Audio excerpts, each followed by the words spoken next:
Quanto mais o juiz está, vamos dizer, tenso, nervoso, exigente, está em cima de... O juiz tem um aliado, não tem nem um diretor de cartório.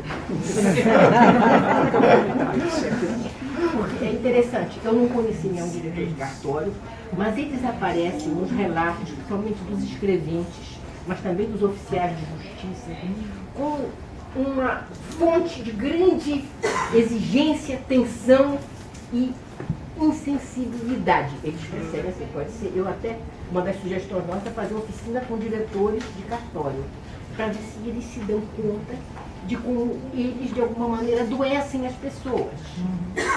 Talvez eles não deles. E elas não conheciam nada da justiça. Eles não Receberam direito. Mas os depoimentos, há uma certa unanimidade em das várias comarcas pequenas, médias e grandes, né?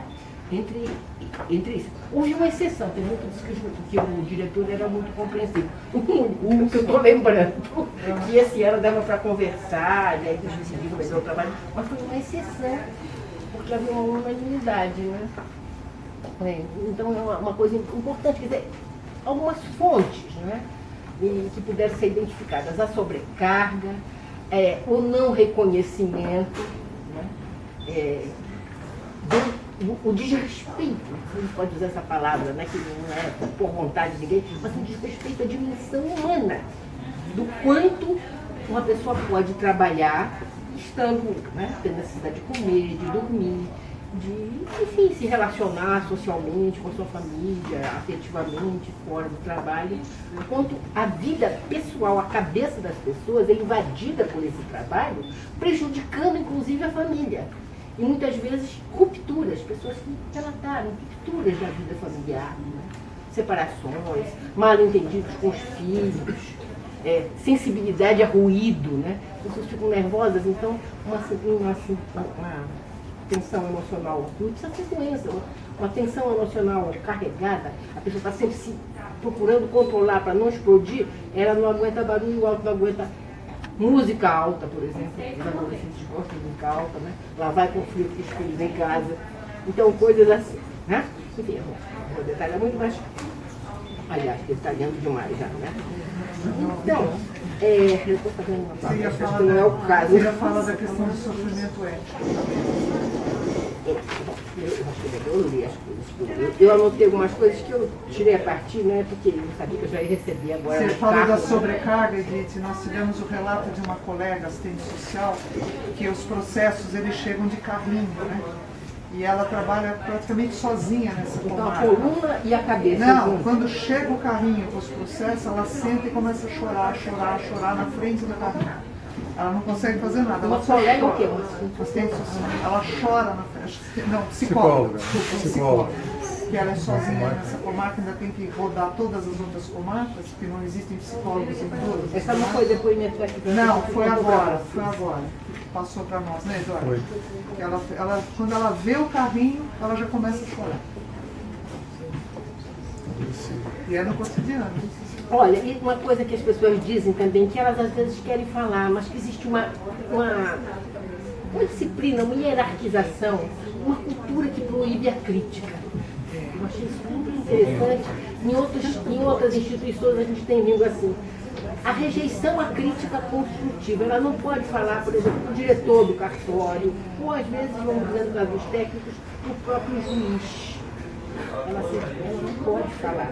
As críticas à organização do trabalho e as atitudes arbitrárias em geral, além de não acolhidas, são motivo de hostilização a quem ousou realizar qualquer observação ou análise crítica, pois as críticas são vistas como provocação à hierarquia ou mesmo desrespeito à ordem instituída e aos que nela são detentores do poder, quando muitas vezes são críticas que poderiam potencialmente ser construtivas, gerar modificações no modo, nos horários, no modo como as pessoas têm que fazer fluir no seu trabalho. A pessoa quer contribuir, nem é ouvida. Não é ouvida, ainda é criticada, então ela passa a ser inibida. Isso é uma causa de aumento de pressão arterial, aumento de tensão emocional e arterial, que geralmente vai junto, né?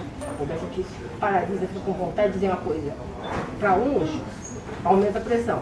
Pronto, acontece outras coisas no organismo. Eu não falo de pressão porque é a que mais aumenta com a maioria. Se fizer o estômago começa a funcionar, a pessoa vai ter gastrite porque gera mais ácido clorídrico no estômago. Tem várias coisas que acontecem no organismo da gente quando a gente segura a raiva e não pode transformar a raiva, por exemplo, numa contribuição, numa conversa positiva, numa sugestão, né, num diálogo. Então, os impedimentos, né, eu estou falando que não é coisa que nós criamos e descobrimos na pesquisa. Isso são causas estudadas em outras instituições, causas de adoecimento. Os impedimentos, as pessoas impedidas de serem elas mesmas, de exercerem com ética o seu trabalho, com competência, ela sabe, mas ela não pode fazer porque não dá tempo, ou ela está sendo obrigada a fazer de uma outra maneira. Isso faz mal. Os entrevistados identificaram situações de trabalho nas quais percebem cerceamento permanente a qualquer iniciativa pessoal de inovar para aumentar a qualidade, melhorar o modo de realizar as atividades. Por exemplo, impedimento à criatividade. Descobrir um jeito mais rápido, um meio melhor de realizar o trabalho, não é bem visto pela chefia. Uma pessoa disse essa frase, né? As tentativas de inovação desagradam as chefias. Ameaças explícitas ou veladas de que o funcionário venha a ser atingido por processo administrativo ou transferência contra a sua vontade. É outra fonte de tensão. Foram relatadas por vários entrevistados essas ameaças, que eles sofreram pessoalmente ou mencionaram que colegas foram assim ameaçados ou efetivamente atingidos. E aí uma coisa que é muito interessante, muita gente diz assim, eu me sinto parado, eu tenho uma vivência de estagnação, sabe? Você pode se desenvolver, crescer profissionalmente, e você está parado. É uma vivência de paralisia. Não é um estado de doença, mas é um estado de desmotivação, de desânimo permanente, que em alguns é encaminhado para uma depressão. Para outros não, eles se sentem paralisados, desmotivados, e isso, evidentemente, aí seria muito interesse, eu acho, da direção do tribunal saber, que isto faz com que eles não consigam trabalhar de uma maneira com mais qualidade. Eles não estão interessados. Não é que eles sejam maus, são desinteressados, não, é que eles não conseguem, eles não são ouvidos, eles têm ideias que não são aceitas, eles não podem trabalhar com a ética que eles gostariam, muitos deles estudaram direito, estudaram ética, não tem a ética profissional do próprio escrever, mesmo que não estudou. Foi criado um mecanismo processatório do IPTJ para receber sugestões, ideias, etc., desde o ano passado. Entendeu? Para receber. Estão recebendo ideias agora. Exatamente. Foi criado para isso. Para democratizar a informação e boas práticas. Muito importante. E sem necessidade de passar pelo a pesquisa, ela terminou em 2003. O relatório ficou pronto em 2003. O relatório.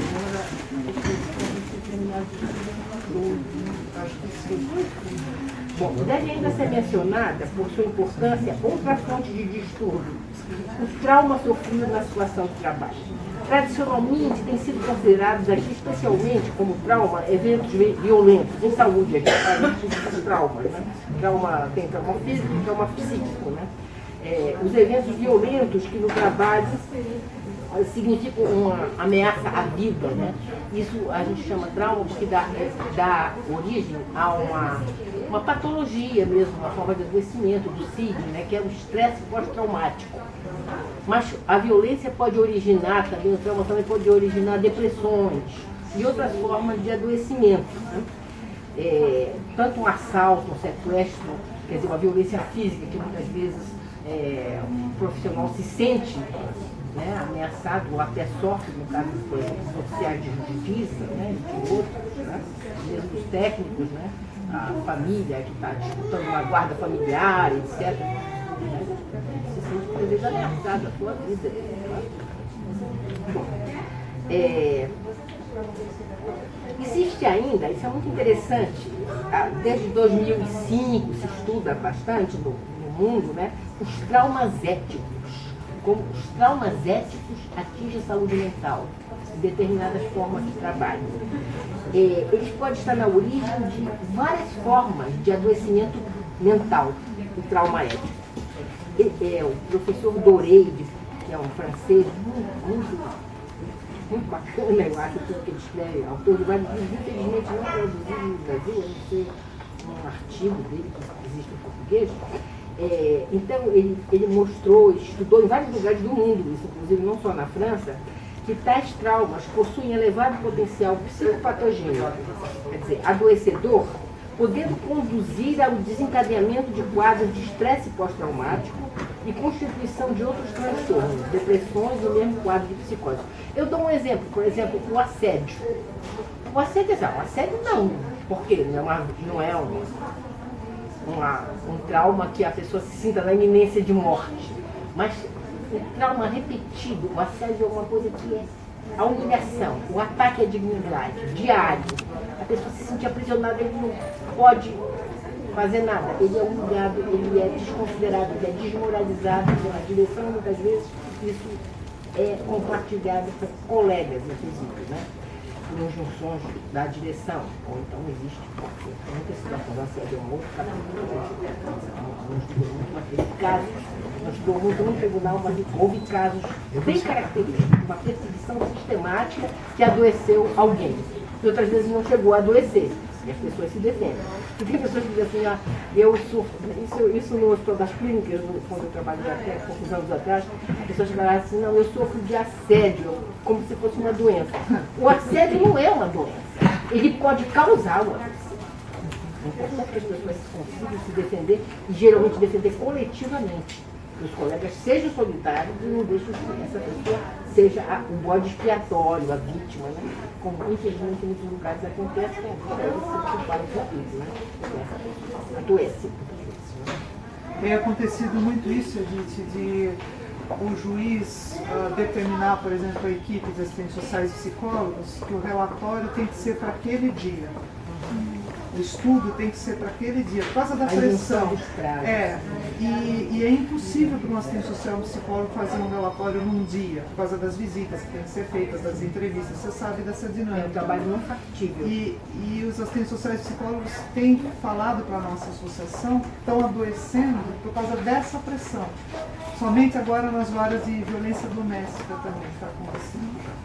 Então, a violência que as famílias têm dentro da casa também está tendo uma violência com as equipes.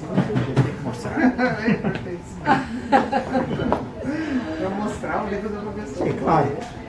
Eu não sei se todos sabem que aqui está o dono da O livraria editor. e a editora Cortez, o senhor José Cortez. Isso aí. Vocês estão Ele chegou. Veio prestigiar. E quando você fala o trauma ético, pode ser também se você é obrigado a fazer algo que você não acredita? Claro. Você pode estar indo contra a sua ética profissional. Vocês, assistentes sociais e os psicólogos, estudaram muito isso, do depoimento forçado da criança. Depoimento sem dano. Quer dizer, tem o depoimento E o tribunal está nos obrigando a fazer isso. Que fique registrado quer dizer, em todas as filmagens aí. Porque isso nós é uma vamos morrer séria, lutando né? contra isso. Bom, vamos falar porque eu acho que a maioria de vocês conhece esse problema de obrigar uma criança a fazer um depoimento de uma violência que ela testemunhou, que ela sofreu, né? Que isso é muito ruim para a saúde mental dessa criança. Os psicólogos e as assistentes sociais sabem disso e estão sendo forçados, né, a fazer, estão continuando a ser. Sim, senhora. Sim, professora, está continuando. Mas fizeram livros, pesquisas, provando isso, mostrando para as autoridades que detêm o poder de mando, né, que isso é antiético, que isso é prejudicial para a saúde da criança e para a profissão delas. Então elas são obrigadas a fazer uma coisa que violenta a própria ética profissional.